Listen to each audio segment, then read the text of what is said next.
ओम शांति।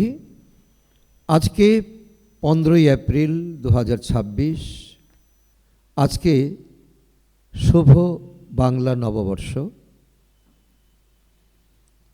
आजकेर এই शुभ दिने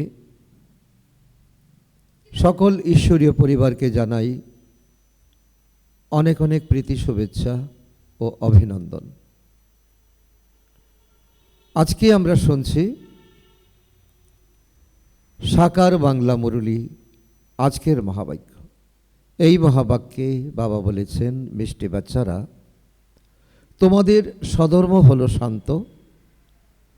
প্রকৃত শান্তি শান্তিধামেই পাওয়া যেতে পারে।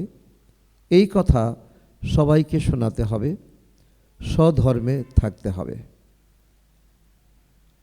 এই সময় পরমপিতা পরমাত্মা আমাদের যে মূল ধর্ম সধর্ম, এই সধর্ম সম্পর্কে আমাদের যে সূক্ষ্ম শিক্ষা দিচ্ছেন। তো বাবা বলছেন, তোমরা হলেই আত্মা, তোমরা ছিলে পরমধামে, আর এটাই হলো তোমাদের অরিজিনালিটি। আর এই দুনিয়াতে যখন তোমরা পার্ট প্লে করতে এসেছো, পার্ট প্লে করতে গিয়ে তোমরা বাহ্যিক রূপকে, দৈহিক রূপকে, দেহের দ্বারা প্রাপ্ত কিছু প্রাপ্তিকে তোমরা নিজের আইডেন্টিটি অর্থাৎ পরিচয় দিয়ে দিয়েছ।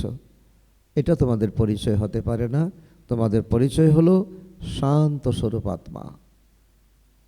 তো এই সধর্মে তোমাদের থাকতে হবে, যেমন আমরা ছিলাম পরমধামে, এই সধর্মে থাকতে হবে এবং সবাইকে এই সত্য খবর জানাতে হবে, সত্য কথা জানাতে হবে।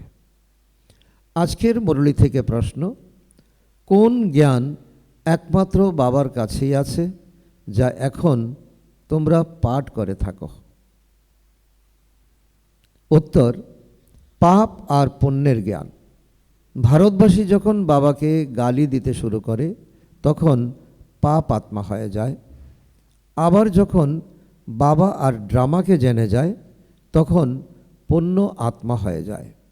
বাচ্চারা, তোমরা এখনই এই পড়া পড়ো।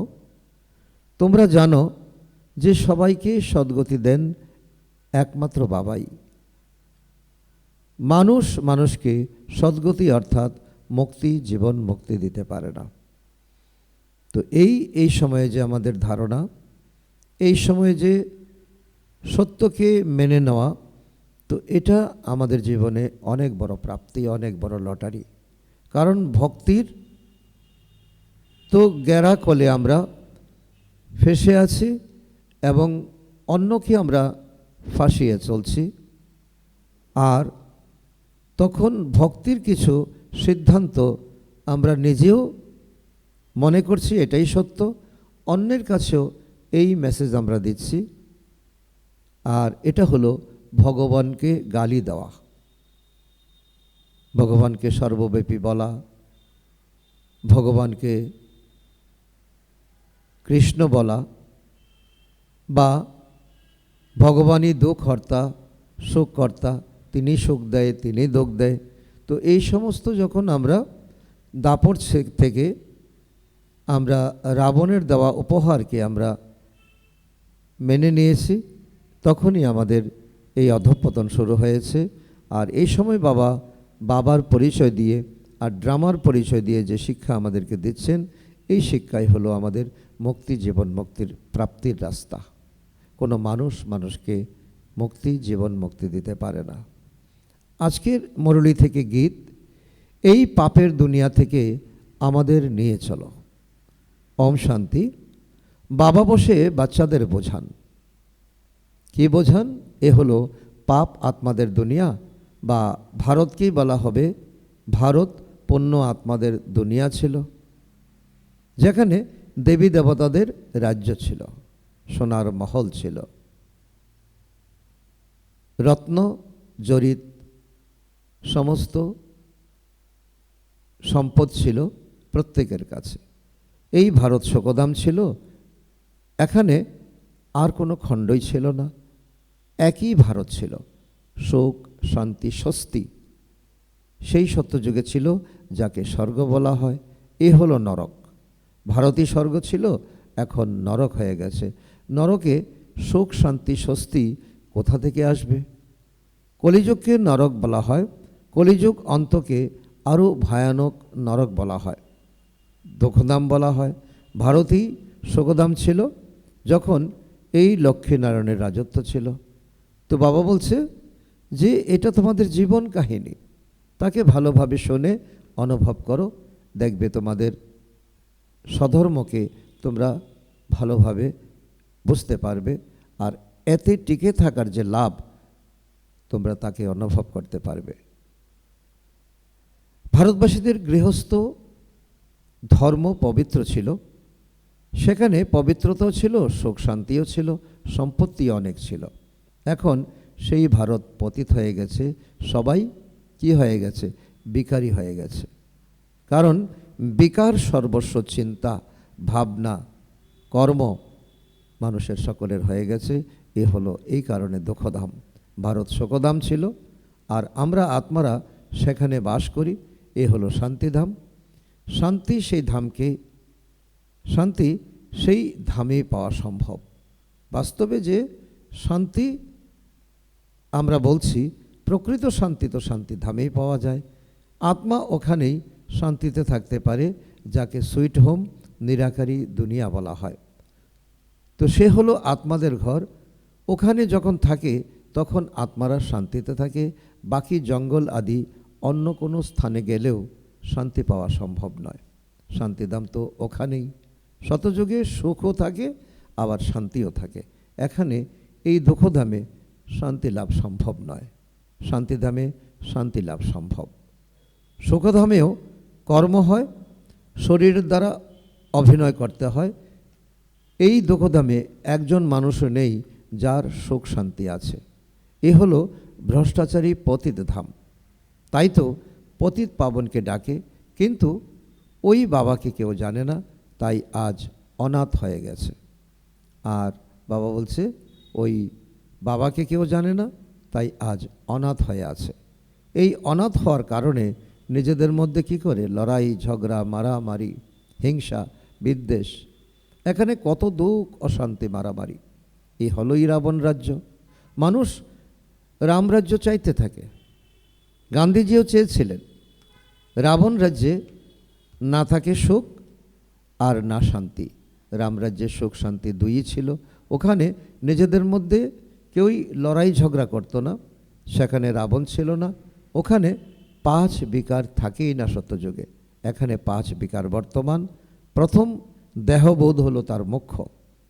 কিছু বললেই কিছু শুনলেই আমাদের অভিমান এসে যায়, অহংকার এসে যায়। তো এ হলো দেহবোধ। তারপর কাম ক্রোধ। ভারত যখন স্বর্গ ছিল তখন এই বিকার ছিলই না। ওখানে সবাই দেহি অভিমানী ছিল। এখন সব মানুষই হলো দেহ অভিমানী, দেহবোধ।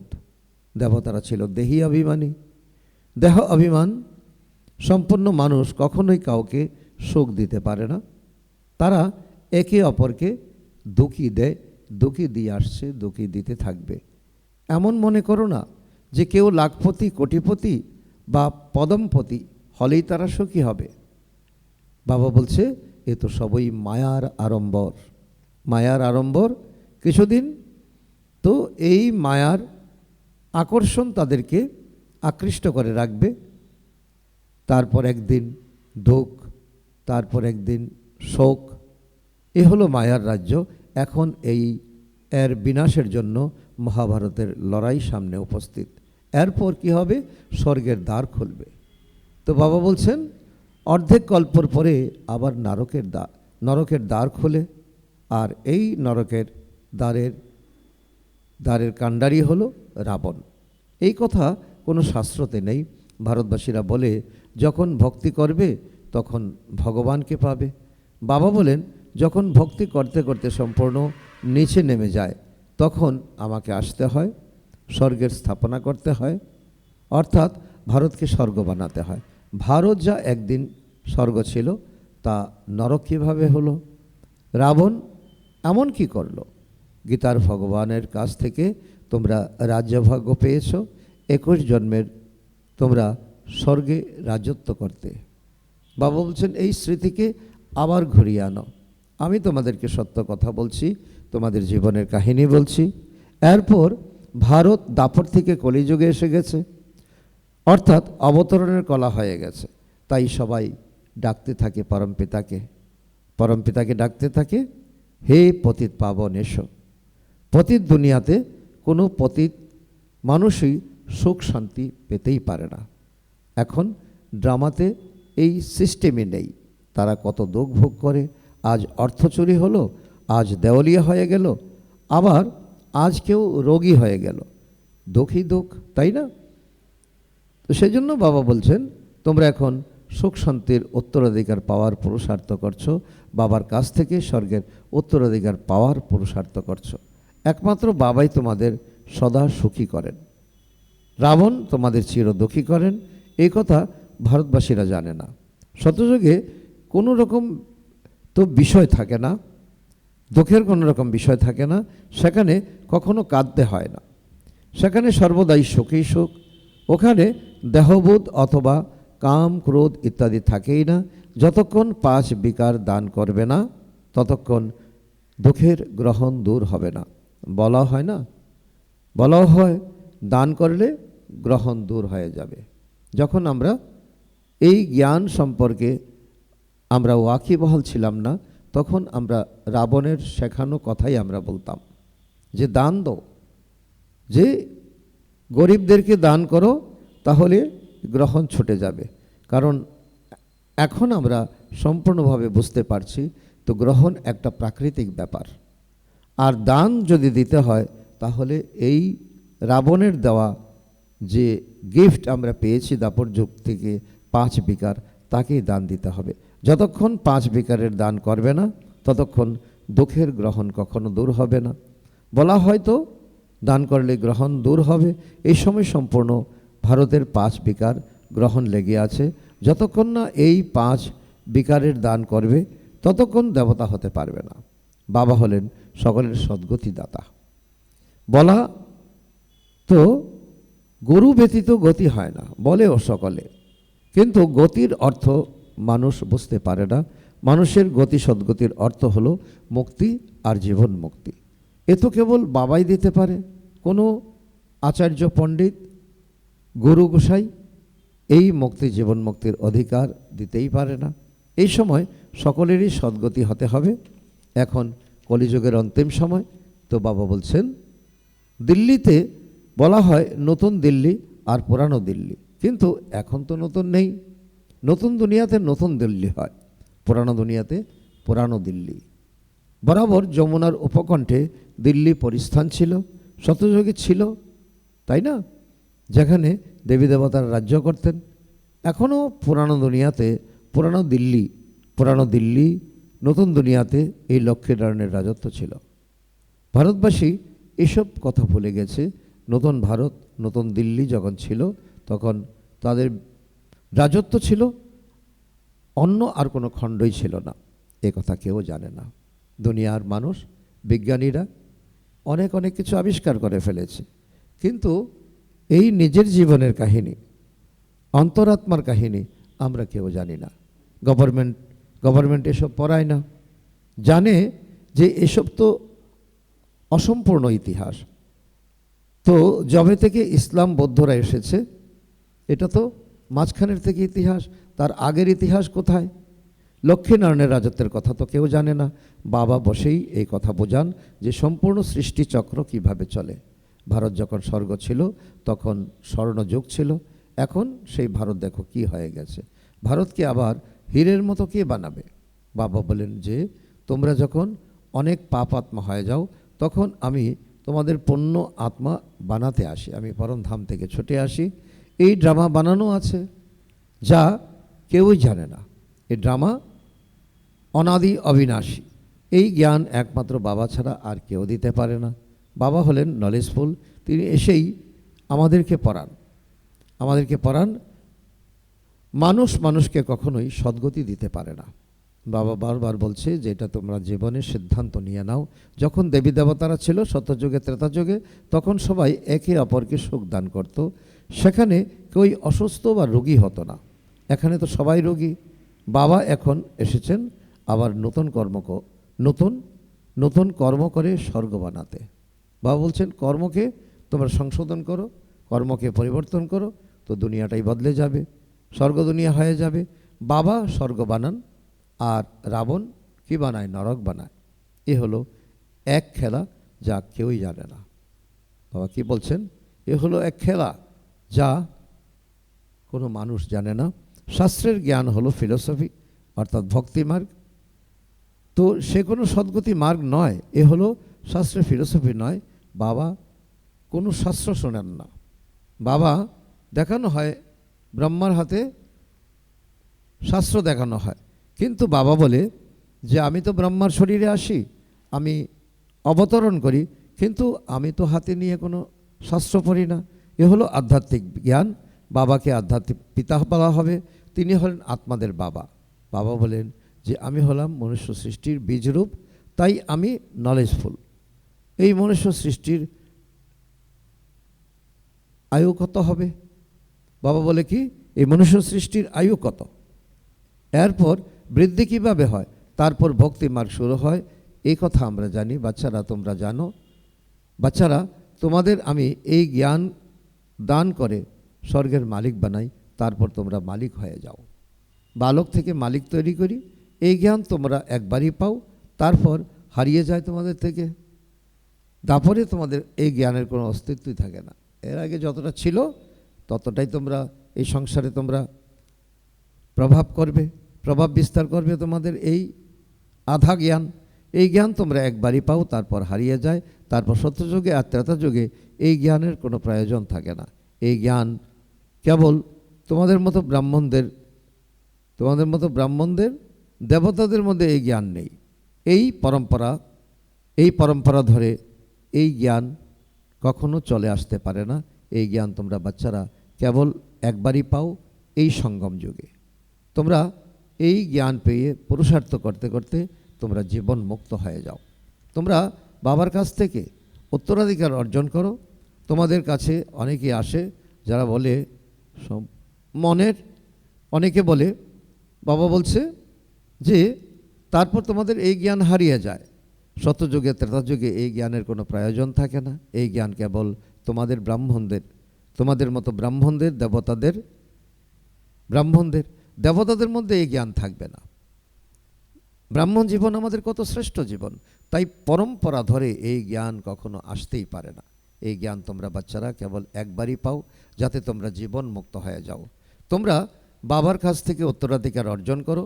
তোমাদের কাছে অনেকে আসে যারা বলে মনের শান্তি কীভাবে পাওয়া যাবে, কিন্তু এই কথা বলা ভুল। মন বুদ্ধি হলো আত্মার অর্গানস।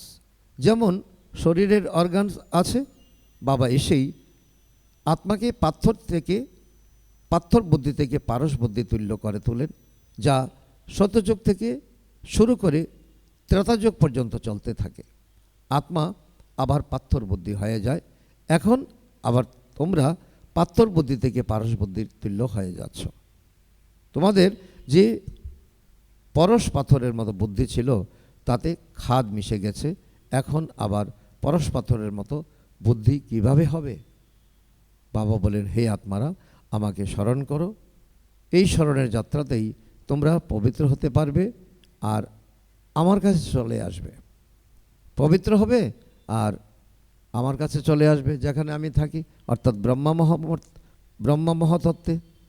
বাকি যারা জিজ্ঞাসা করে যে মনের শান্তি কীভাবে পাওয়া যাবে, তাদের বলো এখানে কীভাবে শান্তি পেতে পারো?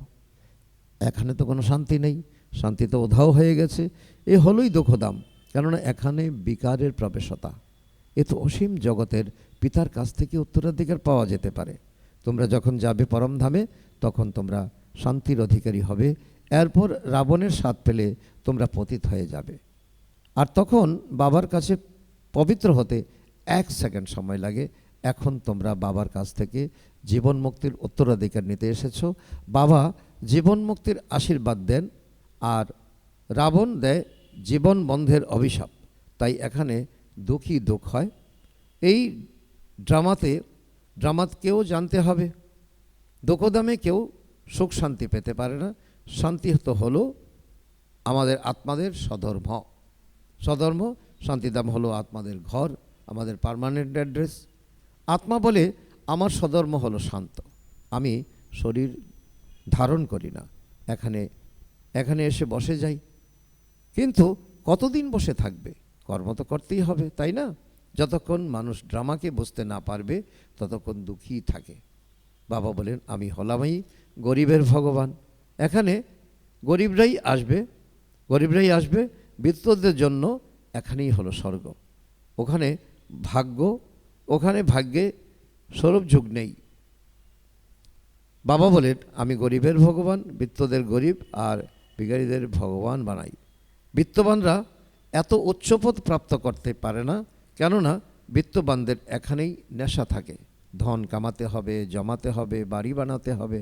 হ্যাঁ, ওরা প্রজাতে এসে যাবে, স্বর্গতে তো অবশ্যই আসবে, কিন্তু উচ্চপদ গরিবরাই পাবে।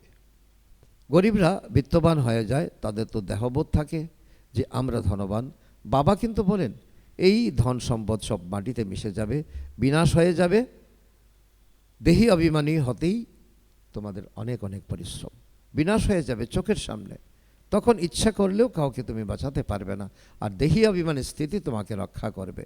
ওই সময় অন্তমতি সগতি হবে। এই সময় সকলেই দেহ অভিমান তোমাদের আছে। তোমরা এখন দেহি অভিমানী, তোমাদের হওয়ার প্র্যাকটিস করতে হবে। আত্মা বলে যে আমরা 84 জন্ম সম্পূর্ণ করেছি, নাটক সম্পূর্ণ হয়েছে, এখন ঘরে ফিরে যেতে হবে। এখন হলো কলিযুগের অন্ত আর সত্যযুগের আদির সঙ্গম যুগ। বাবা বলেন যে আমি প্রতি 5000 বছর পর আমি আসি ভারতকে আবার হিরিতুল্য বানাতে। এই হিস্ট্রি জিওগ্রাফি একমাত্র বাবাই বলতে পারবেন। আচ্ছা, মিষ্টি হারানিধি বাচ্চাদের প্রতি মাতা পিতা বাপদাদার স্মরণের স্নেহ সমন আর সুপ্রভাত। আত্মাদের পিতা তার আত্মারূপী বাচ্চাদেরকে জানাচ্ছেন নমস্কার। আমরা আত্মারূপী সন্তানরা আমাদের মাতা পিতা বাপদাদাকে জানাই স্মরণের স্নেহ সমন, সুপ্রভাত ও নমস্কার। আজকের মুরলী থেকে ধারণার জন্য মুখ্য সার 1 নম্বর, বাবার কাছ থেকে জীবন মুক্তির উত্তরাধিকার নেওয়ার জন্য অবশ্যই পবিত্র হতে হবে। ড্রামার জ্ঞানকে বুদ্ধিতে রেখে দুঃখদামে থেকেও দুঃখ কীভাবে মুক্ত করতে হবে। নাম্বার 2, ধন সম্পদ বা বিত্তবান হওয়ার নেশা ত্যাগ করে দেহি অভিমানী থাকার পুরুষার্থ করতে হবে। আজকে বাপ দাদার মধুর বরদান আমাদের বাচ্চাদের প্রতি বিকার সমূহের বংশের অংশটুকুকেও সমাপ্তকারী সর্বসমর্পণ বা ট্রাস্টি ভব।